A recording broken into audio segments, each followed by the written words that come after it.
നമസ്കാരം. കഴിഞ്ഞ ദിവസം നമ്മളെല്ലാം വിട്ടകന്നത് ജനപ്രിയ നടനായിരുന്ന മാമുക്കോയാണ്. അദ്ദേഹം അവതരിപ്പിച്ച നിരവധി കഥാപാത്രങ്ങൾ, 250-ലധികം കഥാപാത്രങ്ങൾ ഇന്നും ജീവനോടെ നമ്മുടെ മനസ്സിൽ അവശേഷിക്കുകയും ചെയ്യുന്നു.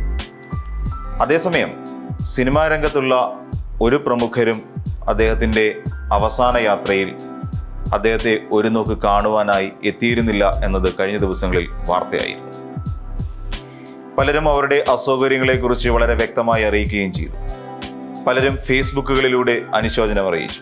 മുൻനിര നായക നടന്മാർ എല്ലാവരും തന്നെ ഇതിനെക്കുറിച്ച് വളരെ വ്യക്തമായി ഒരു അഭിപ്രായ പ്രകടനം നടത്തുകയും ചെയ്തത് നമ്മൾ കണ്ടതാണ്. അതെല്ലാം അവരുടെ ഫേസ്ബുക്ക് എന്ന് പറയുന്ന മുറിക്കുള്ളിൽ ഇരുന്നു കൊണ്ട് മാത്രം ചെയ്തതാണ്. അതേസമയം നമ്മൾ മറ്റൊരു വശം പരിശോധിക്കുമ്പോൾ ഇന്നസെന്റ് എന്ന മഹാനടനും നമ്മളോട് യാത്ര പറഞ്ഞു പോയി. KPSC ലളിത എന്ന ഒരു വലിയ നടിയും നമ്മളോടൊപ്പം യാത്ര പറഞ്ഞു. അങ്ങനെ നിരവധി ആൾക്കാർ യാത്ര പറഞ്ഞ് പോയിട്ടുണ്ട്. പലരും അവരുടെ സംസ്കാര ചടങ്ങുകളിലും ഔദ്യോഗിക ബഹുമതികളോടുകൂടിയല്ല അവരുടെ എല്ലാ ചടങ്ങുകളിലും പങ്കെടുക്കുന്നതിനും, എന്തിനേറെ മരണം അറിയുന്ന സമയം മുതൽ തന്നെ പലരും ആശുപത്രികളിലെത്താൻ തിടുക്കം കൂട്ടിയിരുന്നു. ലേക്ക് ഷോർ ആശുപത്രിയിലേക്ക് അവരെല്ലാവരും ഇന്നസെന്റിന്റെ മരണത്തെ തുടർന്ന് എത്തിയിരുന്നു.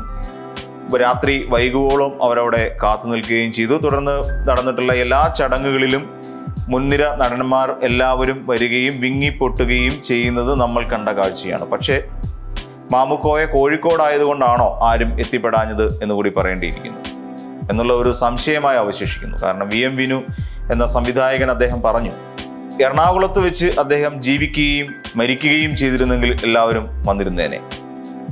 എറണാകുളത്താണെങ്കിൽ മാത്രമേ ഇവർക്ക് പോകാൻ സൗകര്യപ്പെടുകയുള്ളൂ എന്നൊരു സംശയം സ്വാഭാവികമായും ആൾക്കാർക്ക് തോന്നുന്നു. അപ്പോൾ എറണാകുളം കേന്ദ്രീകരിച്ചുകൊണ്ടാണോ ഈ ചലച്ചിത്ര സൗഹൃദ കൂട്ടായ്മ നിലനിൽക്കുന്നത് എന്ന് സംശയലേശമന്യേ നമുക്ക് പറയാൻ കഴിയും. എറണാകുളത്ത് ജീവിക്കുന്ന നടന്മാരെല്ലാവരും സുഹൃത്തുക്കളായി മാറുന്നു. എറണാകുളത്ത് പുറത്തേക്ക് എത്തുന്ന ആരും തന്നെ അവരിലേക്ക് ഒന്നും സൗഹൃദം വ്യാപിക്കാത്ത തരത്തിൽ എറണാകുളത്തേക്ക് മാത്രം ഇടുങ്ങിപ്പോയോ ചലച്ചിത്ര മേഖല എന്നുകൂടി നമ്മൾ ആലോചിക്കേണ്ടിയിരിക്കുന്നു. പലരുടെയും അനുശോചനക്കുറിപ്പുകൾ കണ്ടു കഴിഞ്ഞാൽ ചിലരൊക്കെ മാമുക്കോയെ മരിച്ചത് 1-2 വരികളിൽ മാത്രം എഴുതി ഒതുക്കുകയാണ് ചെയ്യുന്നത്. അദ്ദേഹം പകർന്നു തന്ന ഒരുപാട് ചലച്ചിത്ര അനുഭവങ്ങൾ മലയാളിക്ക് സ്വന്തമായുണ്ട്. ഒരുപക്ഷെ കോഴിക്കോട്ടുകാരൻ നെഞ്ചേറ്റുന്ന ഒരാളായി മാറുകയായിരുന്നു മാമുക്കോയ. ഇനിയും എറണാകുളത്തെ ചലച്ചിത്ര വിശേഷങ്ങളിലേക്ക് വരാം. എറണാകുളം സിനിമയുടെ ഒരു ഹബ്ബായി മാറിക്കഴിഞ്ഞപ്പോൾ ചലച്ചിത്ര മേഖലയ്ക്കുണ്ടായ ഒരു അപജയം നമ്മൾ ഈ അടുത്ത ദിവസങ്ങളിൽ കണ്ടുവരികയാണ്. ഷെയ്ൻ നിഗം എന്ന് പറയുന്ന നടനും ശ്രീനാഥ് ഭാസി എന്ന് പറയുന്ന നടനും ഒക്കെ ഈ എറണാകുളം കേന്ദ്രീകരിച്ചുകൊണ്ട് സിനിമയിലേക്ക് എത്തിയ നടന്മാരാണ്. ഇവരൊക്കെ ഒരു പക്ഷേ കണ്ടുപഠിക്കേണ്ടത്, ഇവർക്ക് മുൻപേ ഏകദേശം അരനൂറ്റാണ്ടിലധികം കാലഘട്ടമായി സിനിമയിൽ പ്രവർത്തിച്ചു കൊണ്ടിരിക്കുന്ന നിരവധി നടന്മാർ അവർക്ക് മുൻഗാമികളായി ഇവിടെയുണ്ട്. ഇവരൊക്കെ എടുത്ത ഒരു പരിശ്രമത്തിന്റെ ഫലമായും കഠിന പ്രയത്നത്തിന്റെ ഫലവുമാണ് അവരെല്ലാം ഇന്ന് അനുഭവിച്ചുകൊണ്ടിരിക്കുന്ന താര പദവികളും ഒക്കെ എല്ലാം തന്നെ അവർ നേടിയിട്ടുള്ള പുരസ്കാരങ്ങളാണെങ്കിലും ദേശീയ തലത്തിൽ പോലും അവരെല്ലാം ശ്രദ്ധിക്കപ്പെടുന്ന താരങ്ങളായി മാറിയതിന് കാരണം അവർ ഇത്രയും കാലം അവരുടെ സിനിമാ മേഖലയിൽ അവർ ചെയ്യുന്ന ജോലിയിൽ ആത്മാർത്ഥതയും കൃത്യതയും പുലർത്തിക്കൊണ്ട് മാത്രമാണ്. കഴിഞ്ഞ ദിവസങ്ങളിൽ ഉണ്ടായ ഇത് ഇന്നും ഇന്നലെ തുടങ്ങിയ പ്രശ്നങ്ങളല്ല. പുതിയ തലമുറയിൽ കുറെ നടന്മാർ മലയാള സിനിമയെ പരിപോഷിപ്പിക്കുന്നതിനായി എത്തിയപ്പോൾ ഉണ്ടായ ഒരു അപജയമാണ്. ശരിക്കും സിനിമാ മേഖല അപജയത്തിലേക്ക് പോയിക്കൊണ്ടിരിക്കുകയാണ്. സിനിമാ ഇൻഡസ്ട്രി കഴിഞ്ഞ ഒരു വർഷക്കാലം എടുത്തു നോക്കിയാൽ സാധാരണഗതിയിൽ വിഷു ഒക്കെ ആയി കഴിയുമ്പോൾ സിനിമ തിയേറ്ററുകളിലേക്ക് എത്തിച്ചേരുന്ന പ്രേക്ഷകരുടെ എണ്ണം വളരെ വലുതായിരിക്കും. ഓരോ സിനിമയും മുടക്കിയ മുതലിനേക്കാൾ 10 ഇരട്ടി ലാഭം കൊയ്യുന്ന അവസ്ഥയിലായിരുന്നു ഒരു കാലഘട്ടത്തിൽ സിനിമ സഞ്ചരിച്ചുകൊണ്ടിരുന്നത്. എന്നാൽ ഇന്ന് ആ സിനിമാ മേഖല എവിടെ എത്തി നിൽക്കുന്നു? സിനിമാ വ്യവസായം പൂർണ്ണമായ ഒരു അപജയത്തിലേക്ക് എത്തി. പല പ്രൊഡ്യൂസർമാർക്കും പല നിർമ്മാതാക്കൾക്കും അവര് മുടക്കിയ തുക പോലും കിട്ടാത്തൊരവസ്ഥയിലേക്ക് മാറി. വിഷുവിൽ ഇറങ്ങിയ ചിത്രങ്ങളിൽ എത്ര എണ്ണം വിജയിച്ചു? ഈ കൊല്ലം തന്നെ എനിക്ക് തോന്നുന്നു രോമാഞ്ചം മാത്രമാണ് ഒരു നിർമ്മാതാവിന് നഷ്ടമുണ്ടാക്കാതെ കൈപൊള്ളിക്കാതെ മുന്നോട്ട് കൊണ്ടുപോയ സിനിമ. ഈ മേഖലയിൽ ഇന്ന് നടക്കുന്നതോ? അവിടെ പലർക്കും ഇന്ന് സിനിമ കൃത്യസമയത്ത് എത്താൻ കഴിയില്ല. സംവിധായകൻ നിർണ്ണയിക്കുന്ന ആ സമയത്ത് അവർക്ക് അഭിനയം തുടരാൻ അല്ലെങ്കിൽ തുടങ്ങാൻ അവർക്ക് കഴിയുന്നില്ല.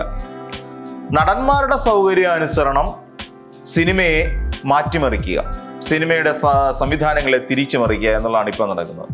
നിർമ്മാതാക്കളുമായി അതിനിടയിൽ ശ്രീനാഥ് ഭാസി നേരെ ഉടനെ ചെന്നിട്ട് അമ്മയിൽ അംഗത്വം എടുക്കാൻ വേണ്ടി പോകുന്നു. ശ്രീനാഥ് ഭാസിയെ നമുക്കറിയാം, കഴിഞ്ഞ കാലങ്ങളിൽ ഒരു സോഷ്യൽ മീഡിയയിൽ ഒരു അഭിമുഖത്തിനിടയിൽ അദ്ദേഹം സംസാരിച്ചത് ഏത് രീതിയിലാണ് എന്നുള്ളത് നമുക്കറിയാം. അതിനുശേഷം അദ്ദേഹം നടത്തിയിട്ടുള്ള പരാമർശങ്ങൾ, ഒരു റേഡിയോ പരിപാടിയിൽ അദ്ദേഹം പറഞ്ഞിട്ടുള്ള അദ്ദേഹം ഉപയോഗിച്ചിട്ടുള്ള മോശം വാക്കുകളെ കുറിച്ചും നമുക്കറിയാം. ഷൈൻ നിഗത്തിനെതിരെ ഇവിടെ ഒരു സംവിധായകൻ, ഒരു നിർമ്മാതാവ് ഉയർത്തിയ പരാതികളും നമ്മുടെ മുന്നിൽ ഉദാഹരണമായി ചൂണ്ടിക്കാട്ടാനുണ്ട്. ഇത്രയേറെ അഹങ്കരിക്കാൻ മാത്രം ഇവരിലൊക്കെ എന്ത് ക്വാളിറ്റി അല്ലെ എന്ത് കഴിവുകളാണ് മലയാള സിനിമയ്ക്ക് ലഭിച്ചത്? എന്ത് വിശിഷ്ടമായ ചിത്രങ്ങളാണ്, ഇത്ര വിശിഷ്ടമായ ക്ലാസിക്കുകളാണ് ഇവരിലൂടെ മലയാള സിനിമയ്ക്ക് ലഭിച്ചത്? മലയാളി പ്രേക്ഷകർ എന്തിന് ഇവരെ സഹിക്കണം? ഇതൊരു പ്രധാനപ്പെട്ട ചോദ്യമാണ്. മലയാളി നിർമ്മാതാക്കൾ, മലയാള ചലച്ചിത്ര നിർമ്മാതാക്കൾ എന്തിന് വീണ്ടും വീണ്ടും ഇവരുടെ പിന്നാലെ ഡേറ്റിനായി ഓടണം? ഇതൊക്കെ മാറിയേ മതിയാവും. ഈ ചലച്ചിത്ര മേഖല, മലയാള സിനിമയെ സ്നേഹിക്കുന്ന, മലയാള സിനിമയുടെ കാലാനുവർത്തികളായി മാറിയ ഒരു കൂട്ടം ജനതയുണ്ട് ഈ മലയാളത്തിൽ, മലയാളക്കരയിൽ. നമ്മൾ നോക്കിയേ കാണാം. ഒരുപാട് മഹാരഥന്മാർ വളർത്തിക്കൊണ്ടുവന്ന ഒരു കലാരൂപമാണ് സിനിമ എന്ന് പറയുന്നത്. ജോൺ അബ്രഹാമിനെ പോലെയുള്ള ആൾക്കാർ, KG ജോർജിനെ പോലെയുള്ള ആൾക്കാർ, അതിനുശേഷം കടന്നു വന്ന പത്മരാജൻ, ഭരതൻ, ലോഹിതദാസ്, സിബി മലയിൽ എന്ന് പറയുന്ന നിരവധി സംവിധായകർ, സത്യനന്ദിക്കാട്, ഇവരുടെയൊക്കെ കയ്യിലൂടെ ഉരുവപ്പെട്ട് ഊതിക്കാച്ചിയ പൊന്നുപോലെ മനോഹരമായി മാറിയ ഒന്നാണ് മലയാള ചലച്ചിത്ര വ്യവസായം. അവർക്കത് വെറും വ്യവസായം മാത്രമായിരുന്നില്ല ഒരു കാലഘട്ടത്തിൽ. ജോൺ അബ്രഹാമിനെ സംബന്ധിച്ചിടത്തോളം അദ്ദേഹത്തിന് ഒരിക്കലും സിനിമ എന്ന് പറയുന്ന ഒരു വ്യവസായമായിരുന്നില്ല, അദ്ദേഹത്തിന്റെ ജീവിതമായിരുന്നു സിനിമ. സിനിമയെ ജീവനോട് തുല്യം സ്നേഹിച്ച് എത്രയോ കലാകാരന്മാരെ കണ്ടവരാണ് നമ്മൾ മലയാളികൾ. അതിനിടയിലാണ് ഈ പറയുന്ന രണ്ടുപേർ, ഷൈൻ നിഗമായിരുന്നാലും തുടർന്ന് ശ്രീനാഥ് ഭാസി ആയിരുന്നാലും ഇവരെല്ലാവരും ചേർന്ന് യുവതലമുറ സിനിമയെ ഇല്ലായ്മയിലേക്ക് നയിക്കുകയാണ്. കഴിഞ്ഞ് നമ്മളുടെ ഒപ്പം വിട പറഞ്ഞു പോയ മാമുക്കോയ എന്ന നടൻ, അദ്ദേഹം ജീവിതത്തിൽ എത്രത്തോളം ക്ലേശം അനുഭവിച്ചിരുന്നു എന്നതിനെക്കുറിച്ച് കഴിഞ്ഞ ദിവസം ഞാൻ പറഞ്ഞിരുന്നു. അദ്ദേഹം ഏറെ കഷ്ടപ്പാടുകളിലൂടെയാണ് തൻ്റെ ബാല്യകാലം തള്ളി നീക്കിയത്. ഒടുവിൽ അദ്ദേഹം നാടകത്തിലേക്ക് എത്തുന്നു, നാടകത്തിലൂടെ അദ്ദേഹം സിനിമ രംഗത്തേക്ക് എത്തുന്നു. അങ്ങനെ നിരവധി കടമ്പകൾ കടന്നിട്ടാണ് അദ്ദേഹം ഒരു നടനായി മാറുന്നത്. ഒരു നടനിലേക്ക് എത്തുമ്പോൾ നമ്മൾ സ്വാഭാവികമായി സംഭവിക്കുന്നത്, നടനായി മാറുമ്പോൾ 10 പേര് അറിഞ്ഞു തുടങ്ങുമ്പോൾ നമ്മൾ എന്ത് സംഭവിക്കും? നമ്മൾ സ്വയം വലിയവനാണ് എന്ന് കരുതും. ആ വലിയവനാണ് എന്നുള്ള ബോധമാണ് പല നടന്മാരെയും കൊണ്ടെത്തിച്ചത്, ഈ ഒരു അവസ്ഥയിലേക്ക് കൊണ്ടെത്തിച്ചതെന്ന് പറയേണ്ടി വരും. ശ്രീനാഥ് ഭാസി കഴിഞ്ഞ ദിവസം പറയുകയുണ്ടായി, ഞാൻ സിനിമയിൽ അഭിനയിച്ചില്ലെങ്കിലും, എന്നെ ആരും അഭിനയിപ്പിച്ചില്ലെങ്കിലും ഞാൻ വാർക്കപ്പണി എടുത്താലും ജീവിക്കുമെന്ന്. അത് രസകരമായ നിരവധി കമന്റുകൾ താഴെ വന്നിരുന്നു. ഈ വാർക്കപ്പണി അത്ര നിസ്സാരമായ ജോലിയാണോ പോയി ഉടനെ അങ്ങ് ചെയ്യാൻ? അപ്പം ഓരോ ജോലിക്കും അതിൻ്റെതായ മാന്യതയും അതിൻ്റെതായ കഷ്ടപ്പാടും അതിൻ്റെതായ പ്രയത്നവും ആവശ്യമാണ്. ഇന്ന് സിനിമാ മേഖലയിൽ നിറഞ്ഞിരിക്കുന്ന 2 താരങ്ങളാണ്, ഒന്ന് മമ്മൂട്ടിയും മോഹൻലാലും. ഇവരൊക്കെ അനുഭവിച്ചത് എത്രത്തോളം വലുതായിരുന്നു. പ്രേം നസീർ എന്ന് പറയുന്ന നടൻ, അദ്ദേഹം കടന്നു വന്ന വഴികൾ അത്ര സുന്ദരമായ വഴികളൊന്നും ആയിരുന്നില്ല. സഹജീവികളെ സ്നേഹിക്കുക എന്ന് പറയുന്ന ഒരു വലിയ സങ്കല്പം പഠിപ്പിച്ചു തന്ന, വലിയൊരു കാര്യം പഠിപ്പിച്ചു തന്ന ഒരു വലിയ നടനും മനുഷ്യനുമാണ് പ്രേം നസീർ. അപ്പൊ ഈ രീതിയിലേക്ക് എന്തുകൊണ്ട് വരും തലമുറയ്ക്ക് മലയാള സിനിമയിൽ നിൽക്കാൻ കഴിയുന്നില്ല, ഈ നിലയ്ക്ക് പോകാൻ കഴിയുന്നില്ല? അതൊരു വലിയ ചോദ്യം തന്നെയാണ്. ചെറിയ വേഷങ്ങളിലൂടെ ശ്രദ്ധിക്കപ്പെട്ട്, ഇപ്പോൾ നമുക്കറിയാം ജോജു ജോർജിനെ പോലെ ഒരു നടൻ, അദ്ദേഹം എത്രയോ കാലങ്ങളായി മലയാള സിനിമയിൽ നിൽക്കുന്ന ഒരാളാണ്. ചെറിയ വേഷങ്ങളിലൂടെ, സംഭാഷണമില്ലാത്ത വേഷങ്ങളിലൂടെ, സ്വന്തമായി പേര് പോലും ഇല്ലാത്ത വേഷങ്ങളിലൂടെ കടന്നു വന്ന് അദ്ദേഹം സിനിമ അദ്ദേഹത്തിന് പാഷനായിരുന്നു, വികാരമായിരുന്നു. ഇവർക്ക് ഇപ്പോൾ പുതിയ തലമുറയിൽപ്പെട്ടവർക്ക് അങ്ങനെ സിനിമയോട് പാഷനൊന്നുമില്ല. അവർക്ക് എങ്ങനെയെങ്കിലും പണം ഉണ്ടാക്കുക, അതിലൂടെ ഈ പറയുന്ന രീതിയിൽ തൻ്റെ ജീവിതശൈലി മാറ്റിക്കൊണ്ടുപോവുക എന്നുള്ളതാണ് പലരുടെയും ചിന്താഗതി. കഴിഞ്ഞ കുറച്ചു കാലങ്ങളായി ഇവിടെ MDMAയും അതുപോലെ സിന്തറ്റിക് ആയിട്ടുള്ള മയക്കുമരുന്നുകളും ധാരാളമായി വിറ്റഴിക്കപ്പെടുന്നതും ചെലവാക്കപ്പെടുന്നതും ചെയ്യുന്നത് സിനിമാ സെറ്റുകളിലാണ് എന്ന അതിശക്തമായൊരു ആരോപണം തന്നെ ഇവിടെ ഉയർന്നിട്ടുണ്ട്. ഇതെല്ലാം യുവതാരങ്ങളെ കേന്ദ്രീകരിച്ചുകൊണ്ടാണ് നടക്കുന്നത് നമ്മൾ മനസ്സിലാക്കാം. അപ്പോൾ ഈ രീതിയിൽ സിനിമാ മേഖല കുത്തഴിഞ്ഞ ഒന്നായി മാറിക്കൊണ്ടിരിക്കുന്നു. ഇവിടെ നിർമ്മാതാക്കൾക്ക് യാതൊരു പ്രസക്തിയുമില്ല. തലപുകച്ച് അതിരുന്ന് എഴുതി പിടിപ്പിക്കുന്ന ഒരു തിരക്കഥാകൃത്തിന് യാതൊരു പ്രാധാന്യവുമില്ല.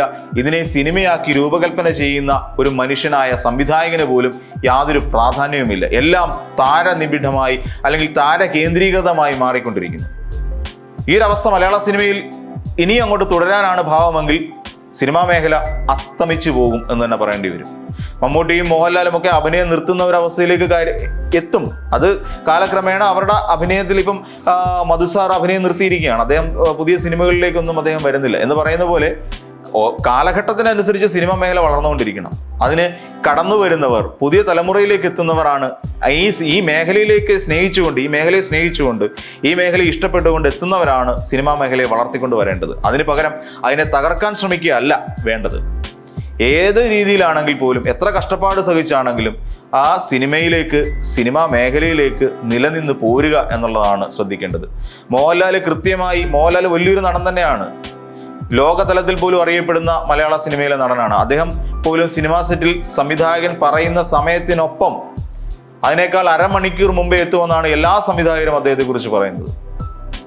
എല്ലാ നടന്മാരും ആ രീതിയിലാണ് വളർന്നു വന്നത്. ഇന്നത്തെ യുവതലമുറയിൽപ്പെട്ട നടന്മാർ ആലോചിക്കേണ്ടതുണ്ട്. അതോടൊപ്പം ഇപ്പോൾ ഈ പറയുന്ന സംവിധായകരോടും നിർമ്മാതാക്കളോടും പുലർത്തേണ്ട ബഹുമാനം, ആ ബഹുമാനം നിലനിന്നേ പറ്റൂ.